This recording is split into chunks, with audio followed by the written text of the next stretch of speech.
Hello everyone, welcome to Zoom class. आज के इस सेशन में हम डिस्कस करेंगे यूपीएससी सीएपीएफ में हिस्ट्री सब्जेक्ट से कौन कौन से ऐसे क्वेश्चंस पूछे गए थे, उसका सोर्स क्या था, ताकि हम प्रेडिक्ट कर सके कि आगे कौन से क्वेश्चन बन सकते हैं। राइट, 2017 और 18 के क्वेश्चंस हम यहाँ पर डिस्कस करेंगे।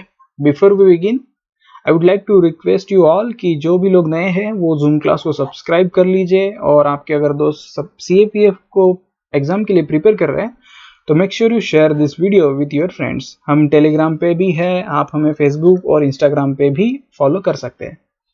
Let's start the first question. Who among the following was the author of Hind Swaraj? Hind Swaraj के ऑथर कौन थे? Alright, so the option is Aurobindo Ghosh, CR Das, Mahatma Gandhi and Rajendra Prasad. So the correct answer is Mahatma Gandhi. Okay, अब इसका क्वेश्चंस कहाँ से फ्रेम हुआ ये अब हम देखेंगे। अगर आपने NCERT class 10th chapter 3 nationalism in India पढ़ा होगा या फिर अब देखेंगे उसे, तो उसके 56 पेज में यहाँ पर एक लाइन है। In his famous book Hind Swaraj 1909, Mahatma Gandhi declared British rule was established in India with the cooperation of Indians and had survived only because of this cooperation. If the Indians refused to cooperate, British rule in India would collapse within a year and Swaraj would come. तो यहाँ पर ये hint दे रहे हैं कि non cooperation movement के लिए। ठीक है, so this question was framed from here, Hind Swaraj book of Mahatma Gandhi. Okay, तो अगर ऐसा स्टेटमेंट किसी के बुक के बारे में या फिर लैंडमार्क कोई आर्टिकल हो या फिर पब्लिकेशन हो, जैसे केसरी हुआ, मराठा हुआ, इस तरीके के पब्लिकेशंस के बारे में अगर जिक्र है तो आप उसे थोड़ा सा ध्यान से पढ़िए।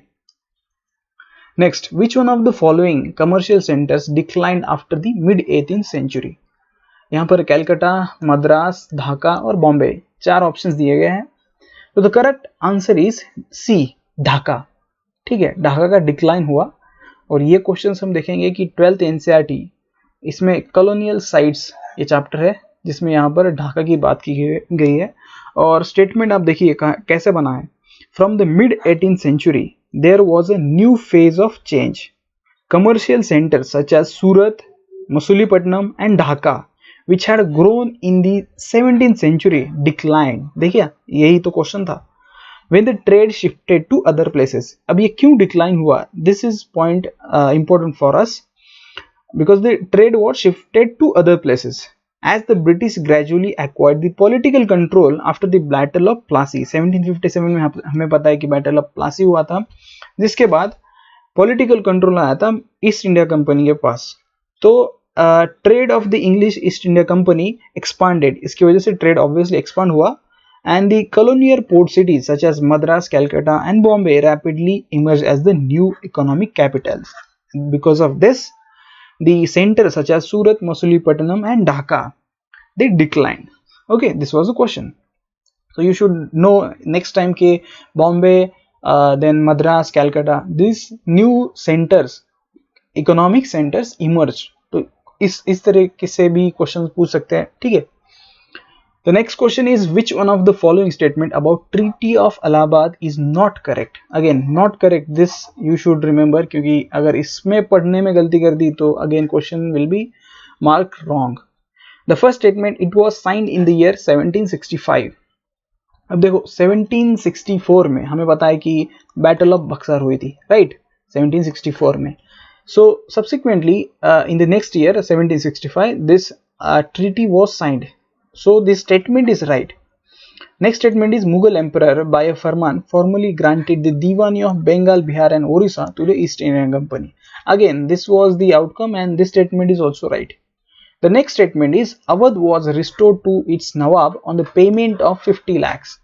Yes, now अवध के बारे में ये बात हुई थी कि 50 lakhs उसको कंपनसेशन कह सकते हैं हम वॉर का, वो देने के बाद नवाब को रिस्टोर किया गया था वो अवध। ठीक है, the fourth statement is Banaras and surrounding tracts were detached from the Awadh and handed over to the Shah Alam II. This statement is wrong. ऐसा कुछ नहीं हुआ था। Alright, so इसका explanation देखते हैं। Again this question अगर आप एक एनालाइज करोगे तो बैटल ऑफ बक्सर के ऊपर यहाँ पर क्वेश्चंस फ्रेम हुआ है। So you should read everything, the reason for battle of Buxar, the outcome of battle of Buxar, ठीक है, और उसके कैरेक्टर्स कौन थे, ठीक है, शाह आलम 2 था, फिर अवध का नवाब। ओके, तो इस तरीके से अगर आप उसके कैरेक्टर भी याद रखोगे तो इस तरीके का अगर कुछ क्वेश्चन बनता है तो आप इजीली सॉल्व कर सकते हो। अभी यहाँ पर 1764 बैटल ऑफ बक्सार की बात की गई है, so it becomes important topic for us and we should read the first battle which was the battle of Plassey. Question number 16, which among the following was not the provision of Gandhi Irwin Pact? Again not, इसके ऊपर UPSC का बड़ा जोर रहता है क्योंकि हम वो एग्जाम हॉल में क्या करते हैं कि जल्दबाजी में ये पढ़ना भूल जाते हैं और जो भी स्टेटमेंट हमें दिखते हैं वो सब सही लगते हैं, ठीक है। तो again chances of marking wrong question जो है बढ़ जाता है। तो यू शुड रिमेंबर कि ये जो है अगर ऐसा कुछ स्टेटमेंट आए तो इसको सर्कल कर देना ताकि आपसे गलती ना हो। The first statement is immediate release of all political prisoners from civil disobedience movement। जी हाँ, ये तो जाहिर सी मांग थी कि जो भी लोग थे सिविल डिसोबीडियंस मूवमेंट के तहत जिनको भी प्रिजन में डाला था उनको रिलीज करने की बात की गई थी। Clause 2 of the March 1931 pact defined reservations and safeguard to cover financial credit of India। Again, this statement is also right। The third statement, the return of confiscated land already sold to the third parties। This statement is also correct। And the last statement, reservation of 18% seats for the depressed classes। This is not the right option, we can say, and this is was not the provision of the Gandhi Irwin Pact। So this is the correct answer। Now we will read more about this Gandhi Irwin Pact। The question is from the class 12th NCERT chapter Mahatma Gandhi and the national movement, ठीक है, civil disobedience and beyond. तो यहाँ पर क्या क्या बात की गई है। The British government convened a series of roundtable conferences in London, ठीक है।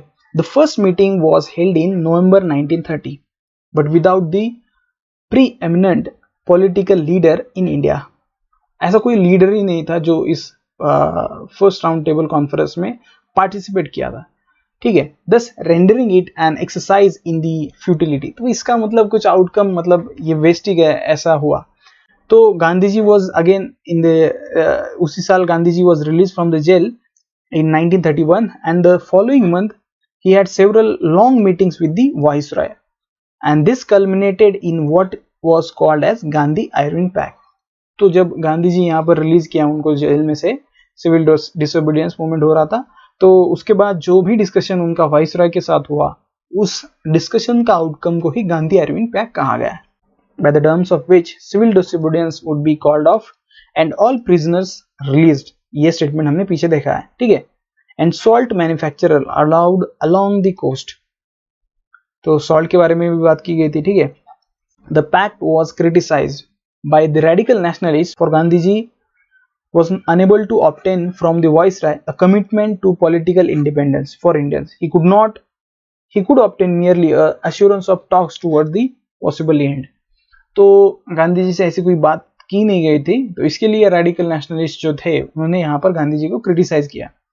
तो again this round table conferences, आपको अगर अगली बार क्वेश्चन आता है कि फर्स्ट राउंड टेबल कॉन्फ्रेंस के ऊपर, सेकंड राउंड टेबल कॉन्फ्रेंस के ऊपर, तो Gandhi ji was not present for the first round table conference, right. So he went to the second round table conference.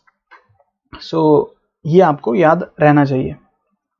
Next question is from Indigo Revolt 1959। Okay, which one of the following statement about Indigo Revolt of 1859 is correct? It broke out at Pune and Ahmednagar।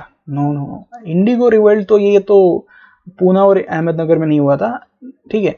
It was directed against the money lender। तब money lender के ऊपर क्यों करेंगे ना। अब ये जो Indigo revolt था, इंडिगो के ऊपर पूछा है, ठीक है। तो इंडिगो के ऊपर अगर है तो इंडिगो का अगर आपने पढ़ा होगा कि प्लांटेशन ऐसा कुछ है, Britishers used to give advance loan to the farmers, ठीक है, for indigo cultivation. So this is with respect to that. तो मनी लेंडर का तो यहाँ पर कोई सीन ही नहीं है। It was supported by the intelligence of Bengal, ठीक है। ये स्टेटमेंट हम लास्ट में देखेंगे because that is the correct answer. It was directed against the petty zamindars and ex-employees of the planters। Then this statement is again wrong। Why?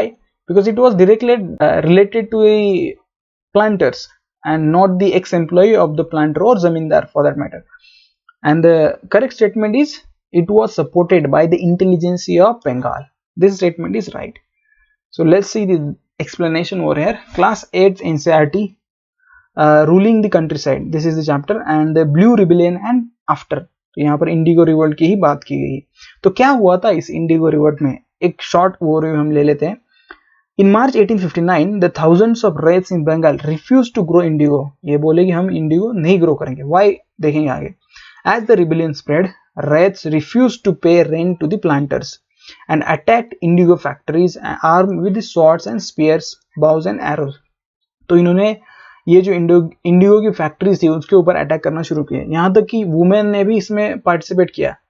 Women turned up to fight with pots, pans and kitchens implements. तो ये भी अगले साल question बन सकता है कि जब इंडिगो रिवोल्ट हुआ था then men and women both participate equally, right. तो यहाँ पर देख सकते हो कि अगर मेन स्पीयर लेके आ रहा है तो औरतें भी बर्तन, पॉट्स लेके यहाँ पर आ रही है। बहुत रीजन बड़ा होगा, राइट। देखेंगे आगे क्या रीजन था। Those who worked for the planters were socially boycotted. तो ऐसा था कि रिवोल्ट तो हो गया, पर कुछ लोग अगर फिर भी यहाँ पर इंडिगो ग्रो करना चाह रहे तो उनको बाइकआउट किया जा रहा था। And the gomastas, the agents of planters who came to collect the rent, were beaten up.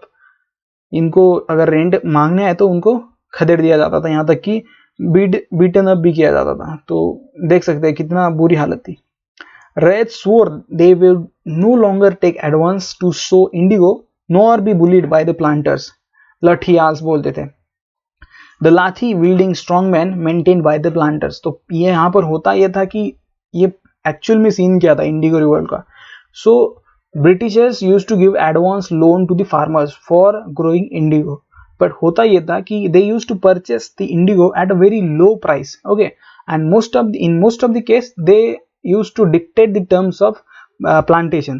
जैसे कि जो भी सॉइल फर्टाइल है उसी के ऊपर आपको ये इंडिगो ग्रो करना होगा।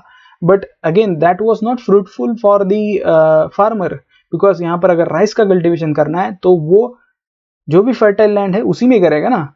तो ये झगड़ा चलते रहता था। अगेन अगर कल्टिवेट किया भी तो उसके प्राइसेस कम मिलते थे।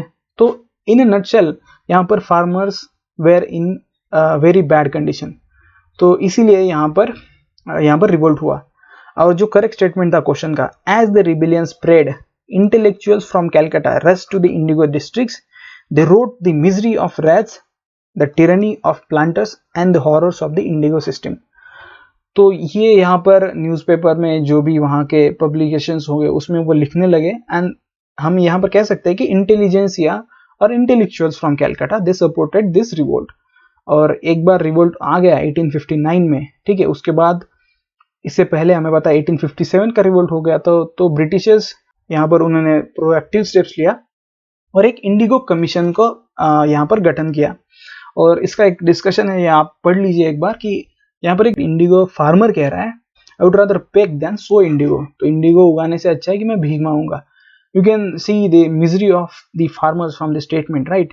दिस हजदी मुल्ला एक इंडिगो कल्टीवेटर है। इन्होंने यहाँ पर जो भी इंडिगो कमीशन था उसके साथ जब डिस्कशन हुआ तो यहाँ पर इन्होंने ये बात कही है। ये आप कॉन्वर्सेशन एक बार पढ़िए तो आपको पता चलेगा कि यहाँ पर क्या मिजरी थी इंडिगो फार्मर की जिसकी वजह से उन्होंने रिवोल्ट किया।